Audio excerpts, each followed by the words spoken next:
Hello friends, इस video में मैं आपके साथ शेयर करने वाला हूँ बहुत सारे एसईओ टिप्स वर्डप्रेस वेबसाइट्स के लिए, जिससे आप गूगल के फर्स्ट पेज पे आ सकते हैं, जिससे आपके वेबसाइट का ट्रैफिक बढ़ेगा और आपका रेवेन्यू भी या सेल्स भी।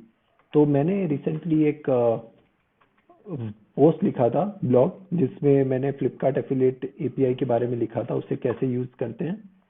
तो मैंने जब गूगल सर्च किया कि मुझे फ्लिपकार्ट एफिलिएट एपीआई का पीएचपी कोड चाहिए, तो मैंने देखा कि मेरे वेबसाइट का जो कंटेंट है वो फर्स्ट पेज पे आ रहा है। तो आप यहाँ पे देख सकते हैं, ये अनबाउंडेड डॉट इन जो है, ये मेरा खुद का वेबसाइट है और यहाँ पे ये ब्लॉग आ रहा है फर्स्ट पेज में। तो मैंने जो भी अपने पर्सनल एक्सपीरियंस से सीखा है, मैं ये आपके साथ शेयर करना चाहता हूँ। तो ये वीडियो हो सकता है थोड़ा लेंदी है, क्योंकि बहुत सारे एसईओ ऑप्टिमाइजेशन करने पड़ते हैं वेब फर्स्ट पेज पे आने के लिए। लेकिन जब आप फर्स्ट पेज पे आते हैं तो आपको अपनी मेहनत का फल मिलता है, आपकी वेबसाइट पे ट्रैफिक बहुत अच्छा आता है। ठीक है, तो अब हम चलते हैं, डिस्कस करते हैं सारे टिप्स वन बाय वन। तो मैं अपना एक ब्लॉग खोल लेता हूँ एक बार, ताकि हम इसको वर्डप्रेस में एडिट कर सकें। तो आप देख सकते हैं यहाँ पे मैंने इसे खोल लिया है। इसमें कुछ खास नहीं है, थोड़ा बहुत कंटेंट है और थोड़ा बहुत लिंक्स वगैरह है, बस इतना ही है। लेकिन हमने इसकी एसईओ जो है वो टॉप कैसे की है। तो मैं एडिट पोस्ट में जा रहा हूँ और उसमें आप देख सकते हैं कि ये एक टिपिकल वर्डप्रेस में जो पोस्ट डालते हैं उसका यूआई है। तो ये आप ऑलरेडी फेमिलियर होंगे इससे। सो मैं चाहता हूँ कि पहले आप ये प्लगइन डाउनलोड कर लें, एक योस्ट एसईओ करके। प्लगइन इंस्टॉल करना बहुत इजी है, आप उसे इंस्टॉल कर लीजिए और फिर आप इस पेज पे वापस आइए। तो अब आप प्लगइन इंस्टॉल करने के बाद यहाँ पे जब आएंगे वापस, तो आप देखेंगे कि आपके इस पर्टिकुलर पोस्ट का जो एसईओ है वो या तो गुड होगा, ओके होगा या पुअर होगा। तो अगर आपके दोनों गुड हो जाते हैं, इसका मतलब आपके फर्स्ट सेकंड पेजेस पे आने में बहुत अच्छे चांसेस है गूगल में। सो मैंने यहाँ पे सारे गुड कर रखे हैं। अब इसको गुड कैसे किया मैं देखेंगे वन बाय वन। और अगर आपके ऑरेंज है और रेड है तो फिक्र मत करिए, आप इन टिप्स को बस फॉलो करिए, इन सबको ग्रीन करिए और आप गूगल के फर्स्ट पेजेस में आना शुरू हो जाएंगे 2-4 दिनों में। ठीक है, एक बार आपने प्लगइन इंस्टॉल कर लिया तो उसके बाद आप क्लिक करेंगे यहाँ पर। ठीक है, आप यहाँ पे क्लिक करते हैं तो आपके यहाँ पे एसईओ से रिलेटेड सारी जानकारी मिलेगी। तो यहाँ पे आप देख सकते हैं, सबसे पहला फील्ड जो है आपको डिफाइन करना है की फ्रेज। की फ्रेज में आपको वो टेक्स्ट लिखना है जो यूजर आपके ब्लॉग को सर्च करते समय गूगल में लिखेगा। जैसे कि ये टेक्स्ट हो गया। यहाँ पे जो भी यूजर एक फ्लिपकार्ट एफिलिएट एपीआई को यूज करने के लिए पीएचपी कोड चाह रहा होगा, वो यही टेक्स्ट लिखेगा। वो कभी भी मेरे वेबसाइट का नाम नहीं लिखने वाला है यहाँ पे। तो आप एंड यूजर की तरह सोचिए। उसने जैसे ही ये टेक्स्ट लिखा, तो गूगल ने मेरे वेबसाइट को फाइंड किया इस टेक्स्ट के बेसिस पे, ना कि मेरे वेबसाइट के नाम के बेसिस पे। तो आप सोचिए कि यूजर जो भी टेक्स्ट यहाँ पे टाइप करता है वही आपका की फ्रेज होता है। ठीक है, तो आप इसको पिक कर लीजिए और यहाँ पर डाल दीजिए।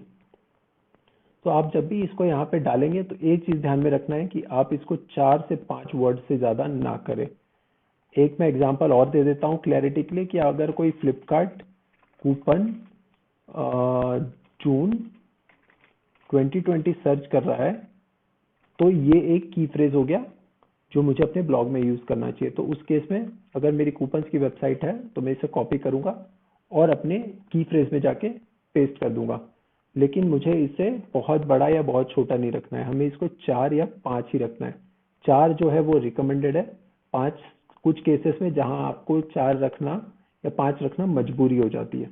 ठीक है, एक बार आपने की फ्रेज डिफाइन कर लिया, अब बाकी के स्टेप्स हम देखते हैं। सेकेंड स्टेप हम जाएंगे गूगल प्रीव्यू में। गूगल प्रीव्यू में हमें दिखता है कि यूजर जब भी आपके वेबसाइट को सर्च करता है तो आपका यहाँ पे जो व्यू आता है, जो यहाँ पे आपको जो व्यू आ रहा है वेबसाइट का, वो कैसा दिखेगा, क्या दिखेगा, कंटेंट। ठीक है, तो उसमें आप देख सकते हैं कि मोबाइल में ऐसा दिख रहा है और ब्राउजर में, डेस्कटॉप में ऐसे दिख रहा है। ठीक है, तो अभी हम इसको डिस्कस करते हैं, हम इस चीज़ को कैसे एडिट कर सकते हैं। सो एसईओ टाइटल में होता है कि आपका पहले तो पेज का जो हेडर है, मतलब आपके जो पोस्ट का टाइटल है, जो आप ये है देख रहे होंगे अमेजोन, एक बार दिखा देता हूँ, ये वाला जो है वो कंटेंट जो है वो टाइटल में आता है। दूसरा पेज है और तीसरा सेपरेटर है ये, और चौथा टाइटल है। तो इसको आपको छेड़ने की कोई ज़रूरत नहीं है, ये ऐसे ही रहेगा। हम इसका टेक्स्ट चेंज कर सकते हैं, हम आगे देखेंगे। दूसरी चीज़ होती है स्लग। स्लग होता है जो बेसिकली आपके वेबसाइट का जो यूआरएल है। यहाँ पे आकर आप देख सकते हैं ये जो यूआरएल है Amazon hyphen Flipkart hyphen affiliate PHP code, वो होता है स्लग। तो इसको आप जस्ट की फ्रेज को कॉपी पेस्ट कर दें, यहाँ पे की फ्रेज को कॉपी पेस्ट करें। ठीक है, ये एक और टिप हो गया। दूसरा टिप हम डिस्कस करने जा रहे हैं वो है मेटा डिस्क्रिप्शन। मेटा डिस्क्रिप्शन वो चीज़ होती है जो आपके वेबसाइट को सर्च करने पे यहाँ पे नीचे दिखती है वो। ये मेरी वेबसाइट का ये पर्टिकुलर पेज का मेटा डिस्क्रिप्शन हो गया जो कि यहाँ दिखेगा। आप एक चीज इसमें डेफिनेटली करना चाहिए आपको है वो है अपना की फ्रेज यूज करना। तो देख सकते हैं आप यहाँ पे मैंने जब भी अपना मेटा डिस्क्रिप्शन लिखा तो मैंने अपनी की फ्रेज को यूज किया है बीच में, जो कि ये यहाँ पर है। अगर आप की फ्रेज को यूज करते हैं तो ये कंटेंट जो है वो आप देख सकते हैं यहाँ पे ब्लैक कलर का हो गया। तो बेसिकली वो मेरे कीवर्ड से मैच हो रहा है। अगर आपको यहाँ पे मैच मिल जाता है, ऐसे ब्लैक टेक्स्ट मिल जाता है, तो आपने अच्छा मेटा डिस्क्रिप्शन लिखा है, यानी कि आपने कीवर्ड यूज किया है। और जब भी आप ये लिखें तो आप मेक श्योर करें कि ये ग्रीन लाइन ही हो। अगर आप इसको बहुत लंबा लिख देते हैं तो ये ऑरेंज हो जाता है, या छोटा लिखने पे भी ऑरेंज हो जाता है। तो आप एक स्पेसिफिक रेंज में ही लिखें, ये बार आपको बता देगा कि आपने बड़ा लिखा है छोटा लिखा है। बस ग्रीन होना चाहिए तो आप सेट हैं इस पे। अभी गूगल प्रीव्यू में और एक चीज़ है कि इसकी टाइटल कैसे चेंज करें। अगर आपको लगता है कि आपकी की फ्रेज यहाँ पर यूज नहीं हो रही है जो आपने डिफाइन किया है, तो आप बस अपने वेबसाइट का जो यहाँ पे जो टाइटल है वो चेंज कर दें। हो सके तो ये कॉपी पेस्ट कर दें यहाँ पे, और एक दो वर्ड अगर आप ऐड करना चाहें तो कर सकते हैं। यहाँ पे तीनों चीज़ आपकी ठीक होनी चाहिए, वेबसाइट की टाइटल, वेबसाइट का यूआरएल और वेबसाइट का कंटेंट। तो ये तीनों चीज़ आप चेंज कर सकते हैं ऐसे। ये तीनों चीज़ें हमने चेंज कर दिया। उसके बाद हम जाएंगे दो बड़े सेक्शन पे।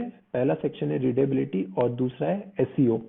रीडेबिलिटी होता है कि आपके वेबसाइट पे जब यूज़र आते हैं तो उन्हें आपके वेबसाइट का कंटेंट कितना समझ में आ रहा है, वो कितना अच्छे से और क्लियरली समझ पा रहे हैं, उसके बारे में। दूसरा होता है एसईओ एनालिसिस, जो कि गूगल यूज़ करता है आपकी वेबसाइट को खोजने के लिए। तो ये मेजर फैक्टर है, ये भी एक फैक्टर है लेकिन ये इतना मेजर नहीं है। इसका ग्रीन होना बहुत ज़रूरी है एसईओ एनालिसिस का। अगर दोनों ग्रीन है तो आप डेफिनेटली गूगल के स्टार्टिंग पेजेस पे आने लगेंगे। लेकिन अगर ये भी ग्रीन है और आपका कंटेंट यूनिक है तो भी आप फर्स्ट पेज पे आ सकते हैं। लेकिन मेरी बात माने तो आप दोनों को ही ग्रीन करें, लेकिन एसईओ एनालिसिस को आपको कभी विदाउट ग्रीन नहीं छोड़ना चाहिए। अभी हम एसईओ एनालिसिस में जाएंगे और इसमें आपके पास है टोटल 14 पॉइंट्स जो हम डिस्कस करेंगे वन बाय वन। ध्यान से सुनिएगा, सारे ही पॉइंट्स बहुत इंपॉर्टेंट है और आपको अपने मेहनत का फल ज़रूर मिलेगा। और आपको ये सारी चीज़ एक ही बार सीखनी है और सारे ब्लॉग्स पे अप्लाई करनी है। ठीक है, तो अब हम सीखेंगे वन बाय वन सारे।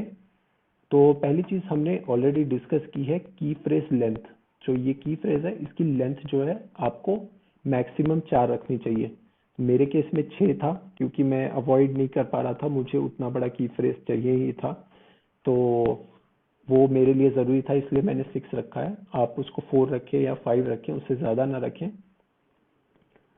नेक्स्ट सेक्शन होता है आउटबाउंड लिंक्स। आउटबाउंड लिंक्स का मतलब होता है कि अपने वेबसाइट में आप कहीं भी एक्सटर्नल चीज़ को अगर रेफर कर रहे हैं तो उसका लिंक ज़रूर डाल दें। जैसे कि फॉर एग्जांपल यहाँ पे फ्लिपकार्ट अभी यूज़ किया है, तो फ्लिपकार्ट का एक एक्सटर्नल लिंक ज़रूर डालें। जैसे कि यहाँ पे आप एक्सटर्नल लिंक डाल सकते हैं फ्लिपकार्ट का, तो यहाँ पे आप ज़रूर डालें https, ठीक है, www.flipkart.com।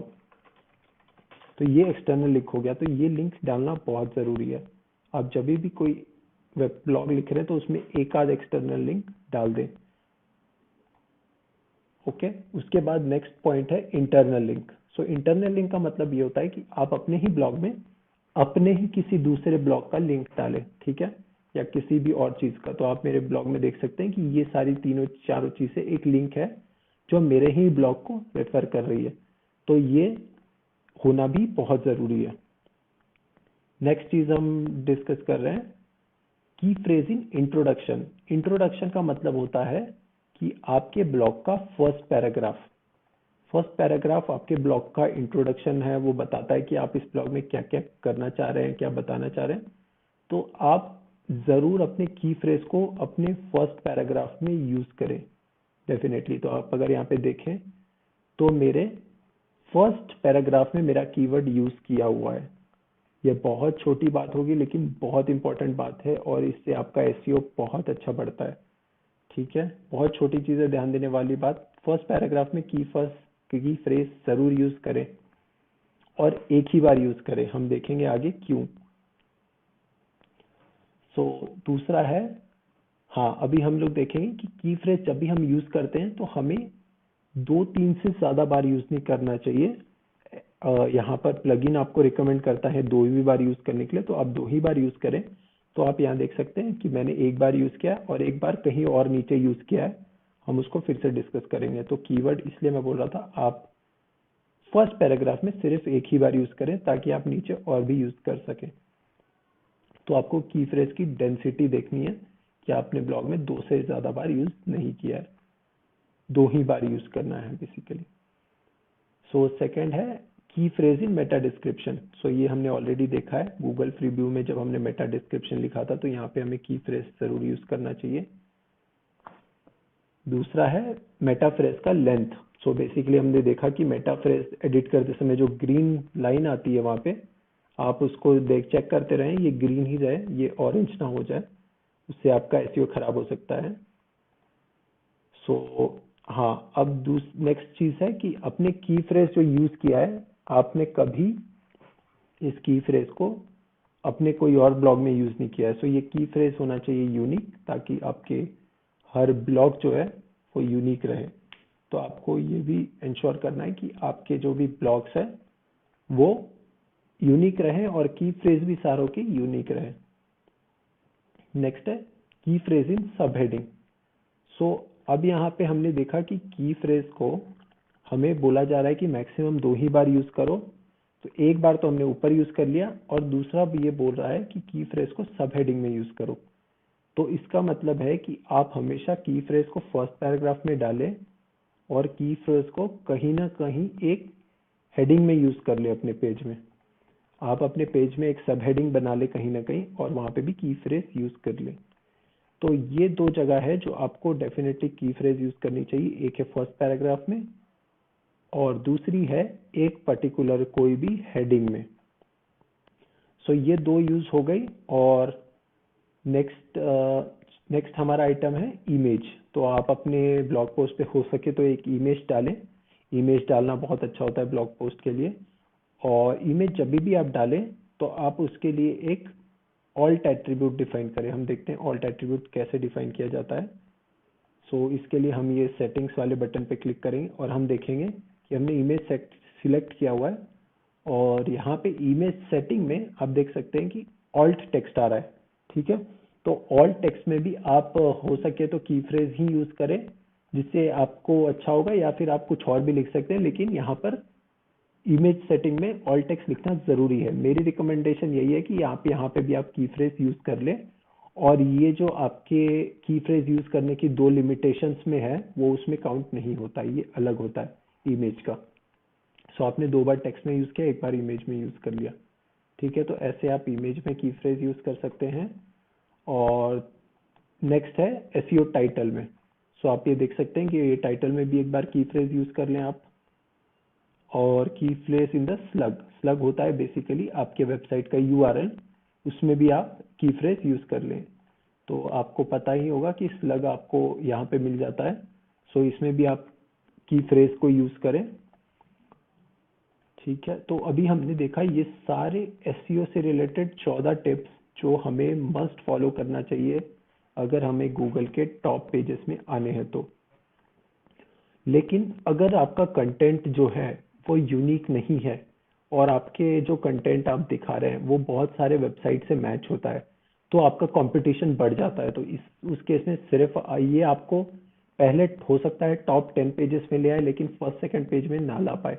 तो उसके लिए आपको ठीक करना पड़ेगा रीडेबिलिटी आपकी वेबसाइट की। ठीक है, तो अगर आपका कंटेंट यूनिक है तो इससे आपका काम चल जाएगा, लेकिन अगर आपका कंटेंट यूनिक नहीं है तो आपको रीडेबिलिटी पे काम करना पड़ेगा। इसको भी ग्रीन करना पड़ेगा। इसमें काफ़ी कम पॉइंट्स हैं, इसमें सिर्फ 7 पॉइंट्स हैं। हम देखते हैं वन बाय वन। सो पहला होता है कि यूसेज ऑफ पैसिव वॉइस। ठीक है, तो अब पैसिव वॉइस का और एक्टिव वॉइस का मतलब ये होता है कि हम एग्जांपल लेंगे इसका। एक्टिव वॉइस का मतलब होता है आई रोट दिस ब्लॉग, मतलब कि मैंने ये ब्लॉग लिखा, ये एक एक्टिव वॉइस हो गया। और पैसिव वॉइस का मतलब होता है this blog was written by me, ये ब्लॉग मैंने लिखा था, मैंने ब्लॉग लिखा है, ये ब्लॉग मैंने लिखा है वर्सेस ये ब्लॉग मैंने लिखा था। तो आप देख सकते हैं कि पहला सेंटेंस जो है वो काफी क्लियर है और समझने में इजी है। I wrote the blog was written by me. So पहला सेंटेंस जो है वो बहुत क्लियर है, तो इसलिए हमेशा आप एक्टिव वॉइस ही यूज करें। ठीक है, आपको अगर कोई दिक्कत है या परेशानी है समझने में एक्टिव वॉइस पैसिव वॉइस क्या होता है, तो आप मुझे कमेंट सेक्शन में ज़रूर बताएं। दूसरी होती है रीडेबिलिटी स्कोर जो होती है आपकी वेबसाइट की। तो आप जो भी हर एक सेंटेंस लिखते हैं वो कितना इजी है समझने के लिए, वो सेंटेंस की रीडेबिलिटी जो है वो कितनी इजी है किसी भी लेवल, किसी भी एज ग्रुप या कोई भी लोगों के लिए पढ़ने के लिए, तो वो डिटरमाइन करती है आपकी ये स्कोर। तो आप हमेशा कुछ भी कंटेंट लिखें तो आप इस स्कोर को चेक करते रहें ये 60 से ऊपर है या नहीं। ठीक है, नेक्स्ट हम देखें कंसेक्यूटिव सेंटेंसेस। सो हाँ, अब आपको ये होता है कि आपके वेबसाइट में आपको कुछ ना कुछ लिखना ही है। इस चक्कर में आप कभी भी कॉपी पेस्ट ना करें हर चीज़। आप ज़्यादा से ज़्यादा वैरायटी ऑफ सेंटेंसेस लिखने की कोशिश करें ताकि पता चले गूगल को कि आपके कंटेंट जो है उसमें वैरायटी है, वो बस नाम के लिए ही नहीं लिखा गया है कि कॉपी पेस्ट किया हुआ है। सो इसके में वैरायटी दे आप हर सेंटेंस में। नेक्स्ट है सब हेडिंग डिस्ट्रीब्यूशन। सो हाँ, आप अपने वेबसाइट के कंटेंट को डिस्ट्रीब्यूट कर सकते हैं, जैसे कि मैंने डिस्ट्रीब्यूट किया हुआ है।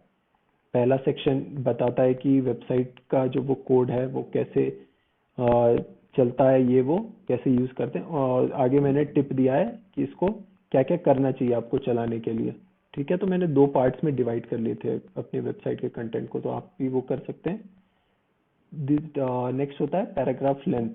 सो अगर आप यहाँ पे देखें तो कोई भी पैराग्राफ की जो लेंथ है वो बहुत बड़ी नहीं है। सो 3-4 सेंटेंस के पैराग्राफ है, कोई बहुत बड़ा पैराग्राफ नहीं है।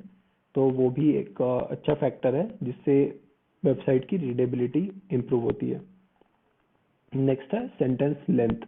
सो अगर आप यहाँ पे देखेंगे तो जो सेंटेंस की लेंथ है वो कोई भी सेंटेंस बहुत बड़ी नहीं है। बहुत बड़ी एज इन कि वो 2 लाइन से ज़्यादा नहीं है। 2 लाइन से अगर वो ज़्यादा होती है तो वो लॉन्ग सेंटेंस में काउंट होती है। इसका मतलब है कि वो पढ़ने में हो सकता है थोड़ा डिफिकल्ट हो और लोगों को समझना है कि एक ही लाइन में आप कितना कुछ कहना चाह रहे हैं। तो इसलिए हमेशा अपने कंटेंट को सेंटेंसेस में ब्रेक करें ताकि यूजर के लिए इजीली समझ में आए। दूसरा है नेक्स्ट है ट्रांजिशन वर्ड्स। सो ट्रांजिशन वर्ड का मतलब ये हो गया जो 2 सेंटेंसेस के बीच में कनेक्शन बताते हैं। जैसे कि मुझे ये ब्लॉग पसंद आया क्योंकि इसमें काफी डिटेल था। सो यहाँ पे अगर आप देखें क्योंकि, तो ये क्योंकि जो वर्ड है ये कनेक्ट करता है 2 सेंटेंसेस को बहुत अच्छे फॉर्मेट में। तो इस ट्रांजिशन वर्ड्स आपको यूज करना चाहिए। सो अगर आप देखें इंग्लिश में ट्रांजिशन वर्ड्स जो है वो है एंड, बट, सो, बिकॉज। तो 2 सेंटेंसेस को कभी भी कनेक्ट करने के लिए आप इन चारों वर्ड्स का यूज करें और इससे आपको हेल्पफुल होगा और आपको ट्रांजिशन वर्ड्स भी आ जाएंगे आपके ब्लॉग में। सो ये हमने रीडेबिलिटी सेक्शन भी डिस्कस कर लिया है। तो आप रीडेबिलिटी सेक्शन, एसईओ सेक्शन, सब कुछ हमने डिस्कस कर लिया। आप ये सारे टिप्स फॉलो करिए और उसके बाद आप देखिए कुछ दिनों के बाद अपने इस की फ्रेज को गूगल पे सर्च करके आपका वेबसाइट टॉप पे आया है या नहीं। और बताइए कमेंट सेक्शन में कि आपको इस वीडियो ट्यूटोरियल से कितना फ़ायदा हुआ, कितना सीखने मिला। इसमें अगर मैंने कुछ मिस किया है, अगर कुछ मेरे सीखने के लायक है तो मुझे ज़रूर बताइए कमेंट सेक्शन में। और तब तक के लिए मेरे चैनल को सब्सक्राइब करें ताकि आपको और अच्छा अच्छा कंटेंट मैं बना के दिखा सकूं। Thank you.